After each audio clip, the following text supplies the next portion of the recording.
Hi, Karen Holton, and I'm back for some more information about the Intergalactic Resettlement Program that I've been involved in over the past number of years. If you haven't done so already, please consider subscribing, liking, and sharing these videos with your friends and your loved ones, and I think they'll find the information very informative.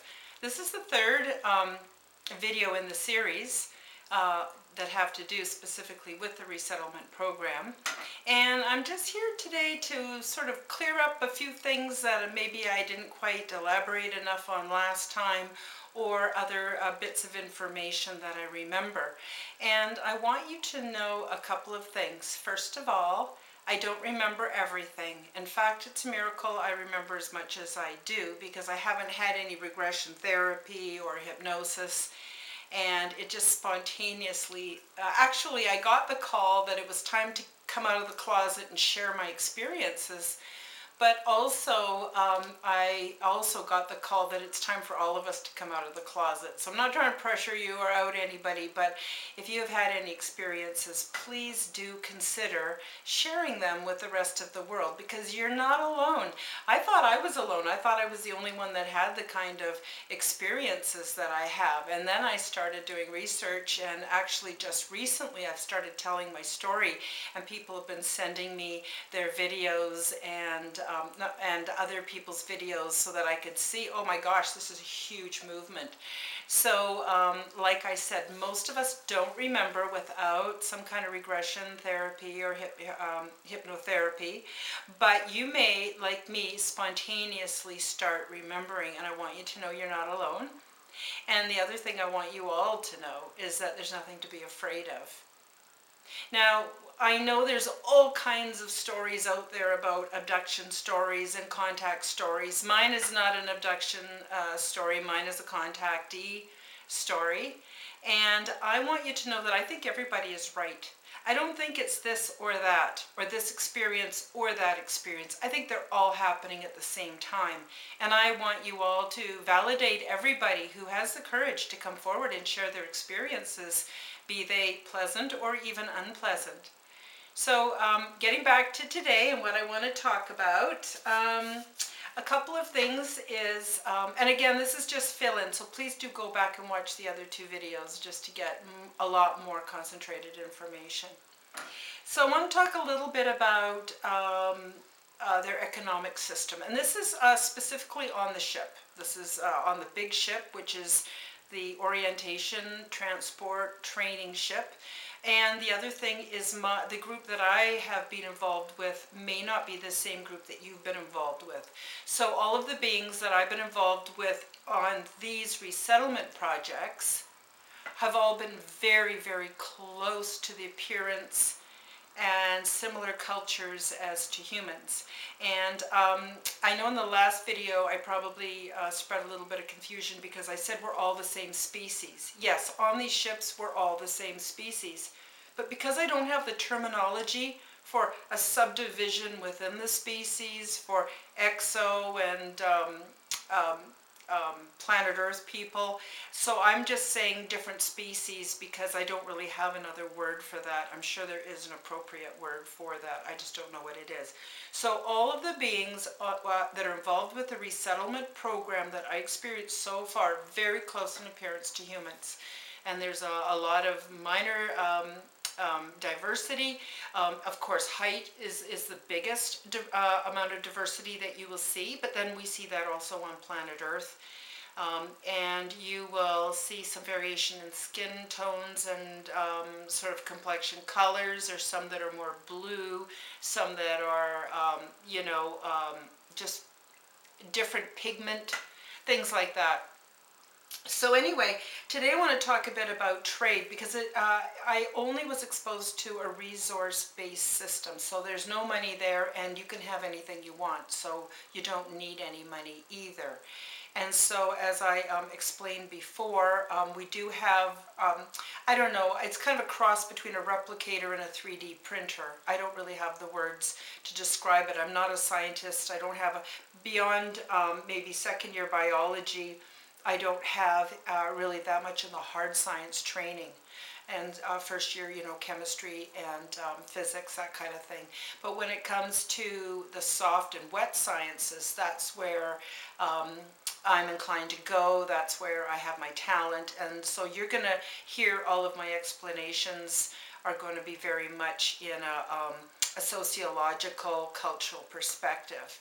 So getting back to a resource-based system, so everybody has things that they do, and most of us actually do well when we have work or tasks to do. But those are things that we want to do, areas that we want to expand in, things that we want to learn more about, things that interest us, and things that we enjoy doing. And there's a place for everybody, and thank God for diversity, because everyone has different interests and different things that we all want to participate in. So beyond that, the only commerce I saw was trade. There's a lot of trade that goes on between ships, goes on within the ship that I was on, and also goes on amongst these communities that are like larger than worlds, that are made up of ships that actually don't actually live or go to planets. They do their job, on the ship. That's where they live. That's their world, and then they connect with other ships to explore other things. So the one case in particular that I'm going to tell you about for trade was, as I mentioned in the other video, all the waste goes in for recycling, and all the stuff is broken down by biological critters, either and also enzymes and things that are very natural, and the critters naturally excrete the right kinds of chemicals, whatever you want to call it, that actually help break down. And so the holding tanks that hold the waste material are colonized by these little tiny creatures that are quite happy in that environment. But sometimes what happens is we end up with too much. And what do? Well, in space we don't waste anything. Actually, on most colonized planets we also don't waste anything because there's no need and there's a purpose to everything.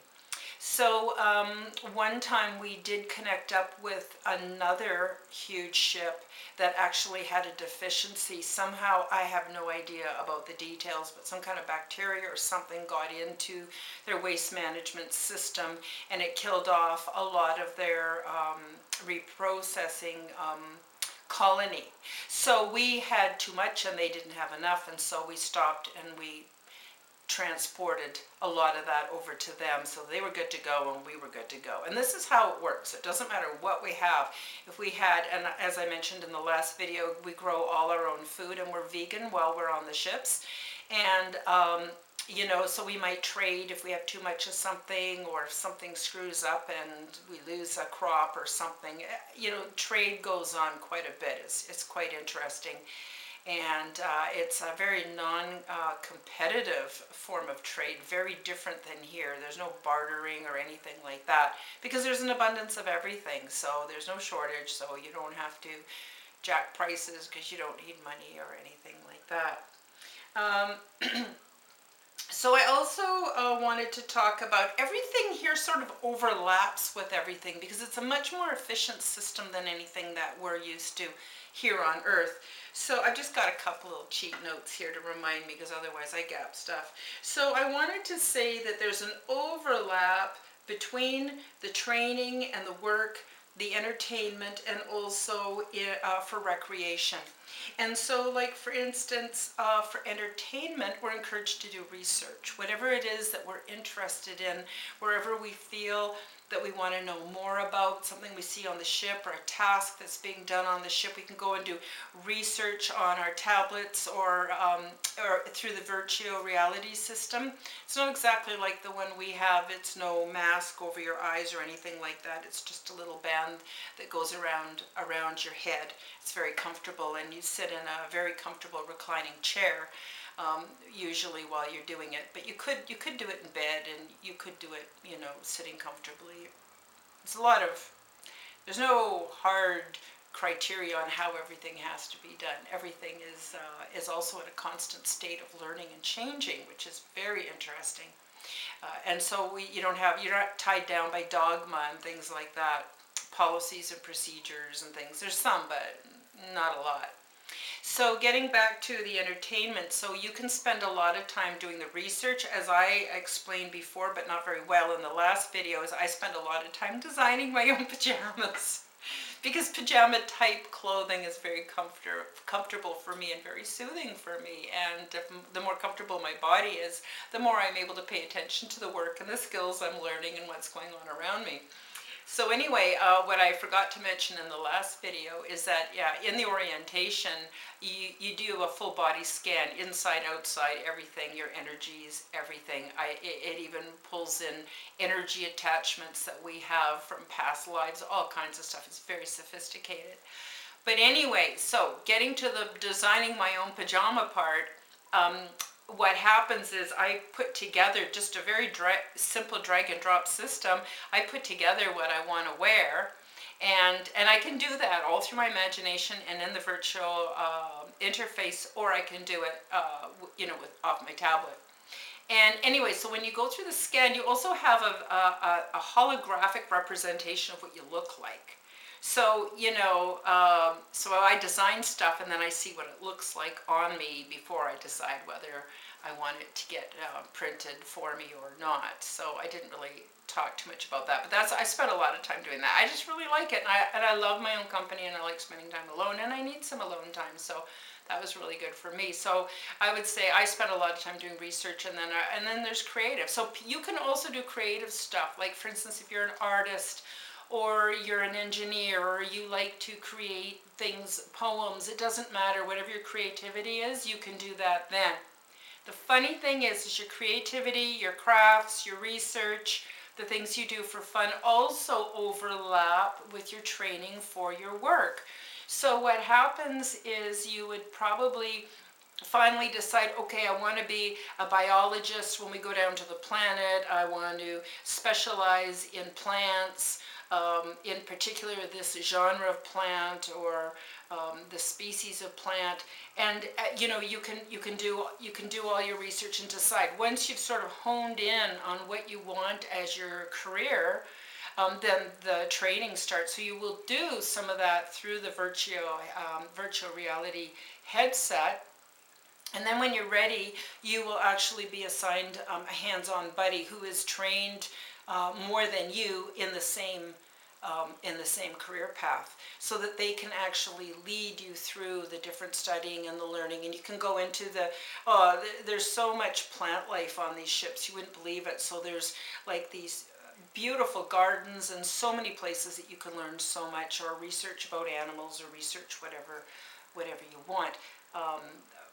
The one thing I do want you to know is that when you do go into resettlement, in the beginning, you don't have a lot of animal contact. So you can have plant contact, you can have planet contact, but there's not a lot of actual, and when I say animals, I'm talking about even some of the like lizardy type things and amphibian type things and froggy things, and even some of the insects, where you will be set up in a bit of a quarantine zone until you're really getting settled. You see, a lot of these animals and stuff, they don't know to be afraid of us.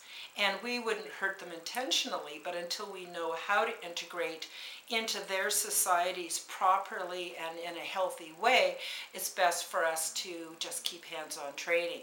So yes, work is good for everybody, and everybody just can't wait to get out of bed because they're all doing what they want to do. It's fantastic.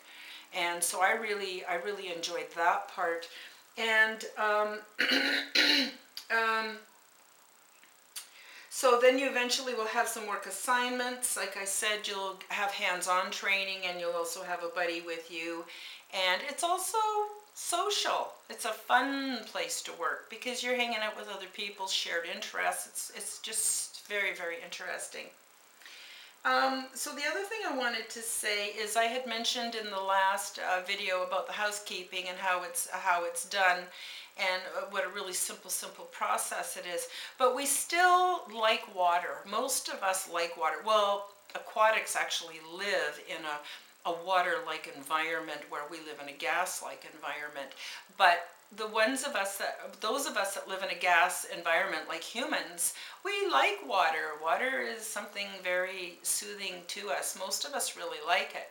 So as I mentioned, we have our little rooms, or we have our, we might live in cluster living, or it depends what we want to do, or how much alone time, or how much social time, depending on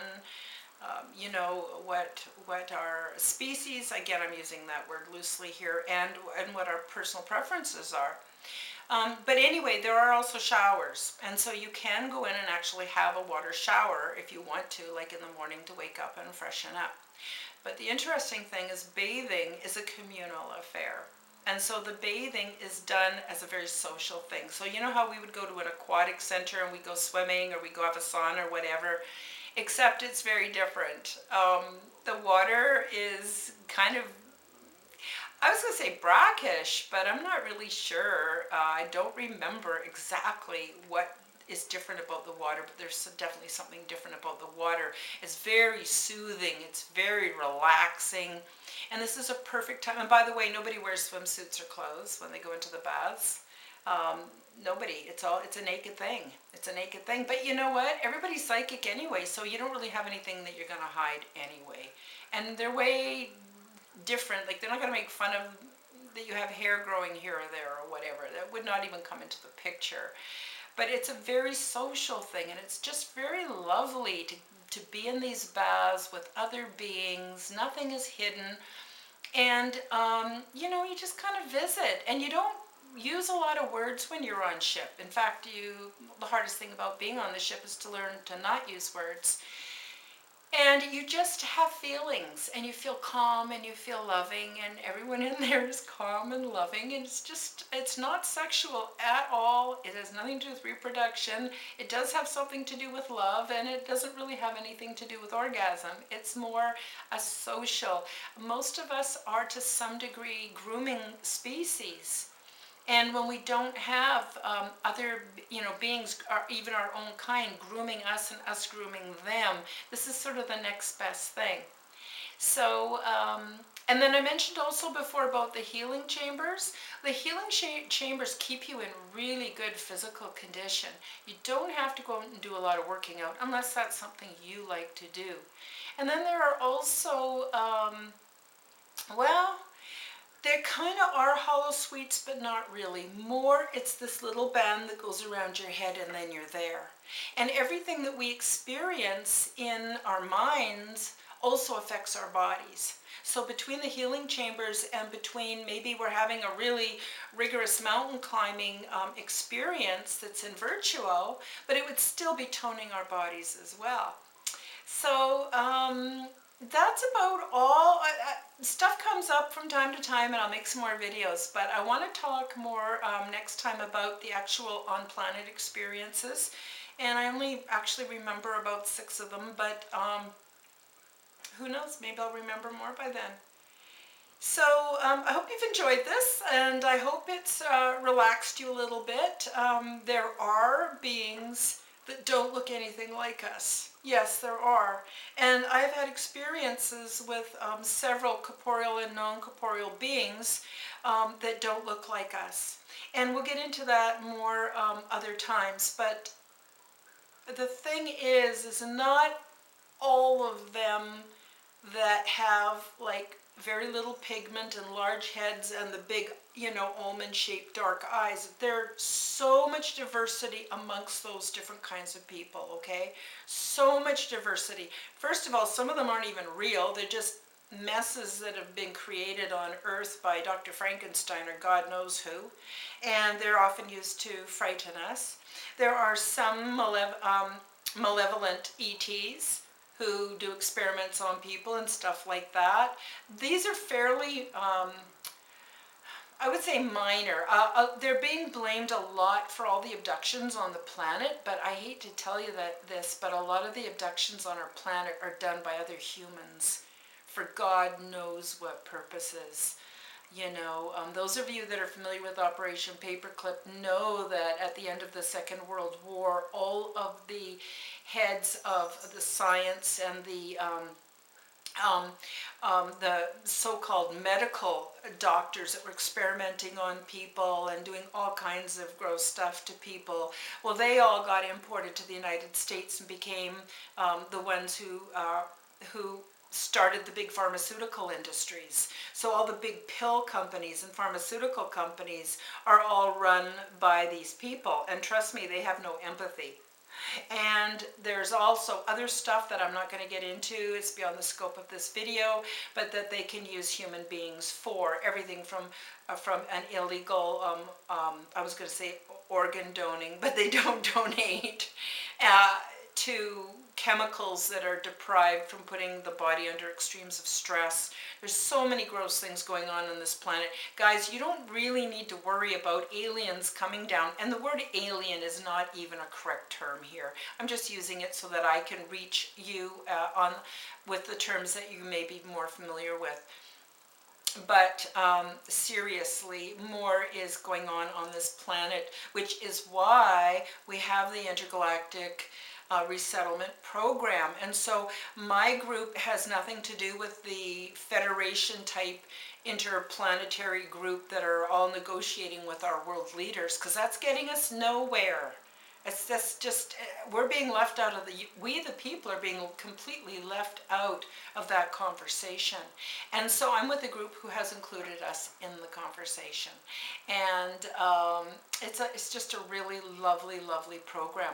And also they're not going to come and ask anyone to go with them unless there's a big serious thing, because there is they don't really like to interfere with developing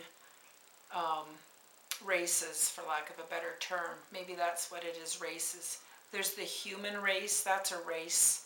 And then there are other races from other planets, but we're all of the same species, so we look we're very similar.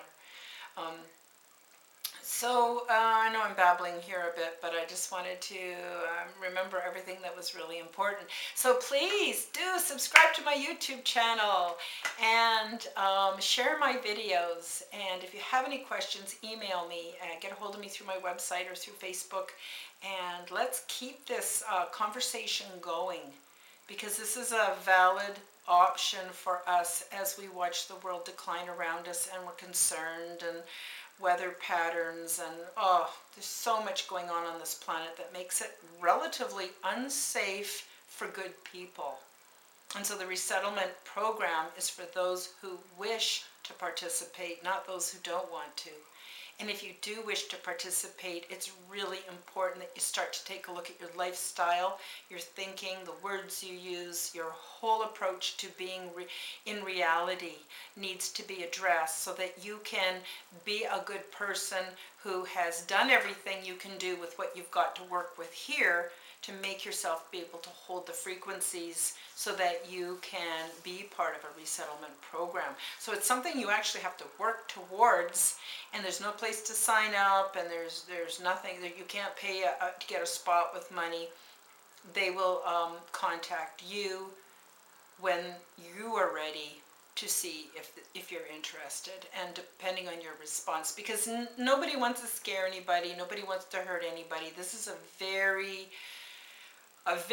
loving thing that's really tied into universal consciousness and really tied into the whole love energy that is